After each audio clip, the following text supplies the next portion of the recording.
Hello guys, it's Monday and I am super excited to kind of give you guys a recap of Saturday's Speakeasy event. It was a lot of fun. I wanted to thank everyone that was able to come and brought their spouses, all those brave people who showed up without even having a clue what it was about. But we had a lot of fun. We had fun playing games and we had fun connecting with each other and learning a little bit more about how just the activities of letting your brain release all the fear and all the hang-ups and the patterns, what that feels like. And I think everybody decided it felt really good. It was really fun. So I wanted to give a shout out to everyone who showed up, and I also wanted to give an apology because I felt like I didn't deliver what I wanted to deliver on Saturday night.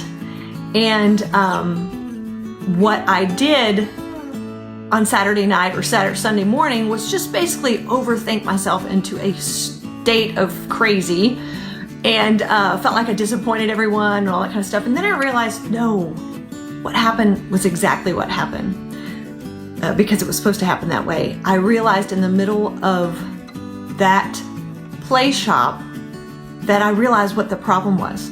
Or what not the problem was, but what my block was. And I realized I wanted to try to deliver more science. I wanted to try to deliver more facts and more data.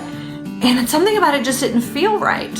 And then I realized, duh, because the whole purpose of improv is to let all that shit go, right? Not to worry about what people might think, not to worry about proof, not to worry about logic, not to worry about all that kind of stuff. And that makes perfect sense why it didn't come out like I wanted to, because it wasn't supposed to come out that way.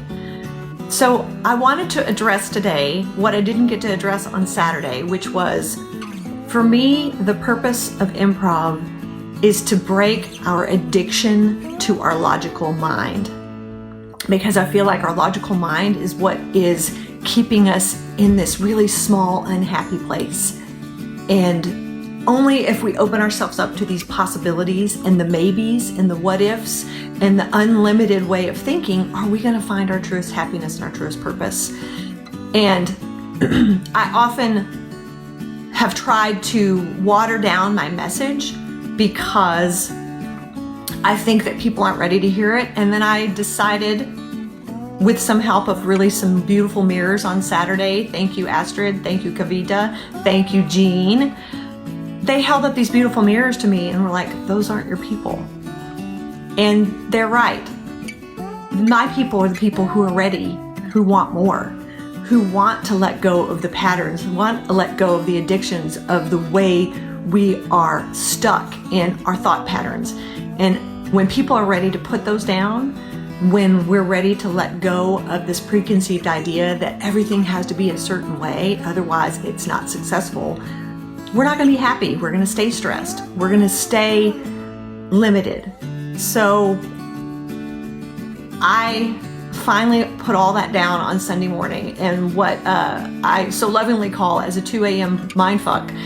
And the reason I call that is it's exactly what happens. It's an ugly time of the night when you're awake and your thoughts are negative, your thoughts are hateful, all the things that you worry about during the day when you can distract yourself from other things are alive and well and living in the haunted house that is your brain. So if you guys feel like sometimes you get stuck in this spiral circle of it has to make sense, it has to be logical, it has to be reasonable, and that space for you has gotten you nowhere, then I want to talk to you, because I find that some of the most trapped people in this space are the people who are the most aware, because we begin to overthink things. And I realize that the people I need to be speaking to are coaches that are stuck, are inspirational leaders that are stuck, are executive leaders that are trying to get their team to see a bigger picture. And all this time that I've been working with business owners, I realized that I kept trying to water down the message so they could put it in a nice little tight box that had label of how to, when, where. And the deal is that if you're stuck in those thought patterns, that's where stress comes. because you're not in the now. You're not in the present. And the only place that anxiety lives is in the future and in the past, which in reality don't even exist so anymore. So, right? If we are so stuck in places that don't even exist, no wonder we're stressed out. So if you are interested in spending more time in focusing on the now and how beautiful and expansive that can be, and how that, speaking your message from your heart in connection to your purpose, how powerful that can be, then I want to talk to you, because you're the kind of person that I want to work with. And if you are really, really stuck in the best way and how to, and I can't be successful if, and I have to do this, and I should do that, you've got two choices. You can make the decision to put that down and have a conversation with me, or you can make a decision to keep in that cycle of stress and anxiety and unworthiness and go along, and that's fine. But the people I want to talk to who are tired of that, the people I want to talk to are ready.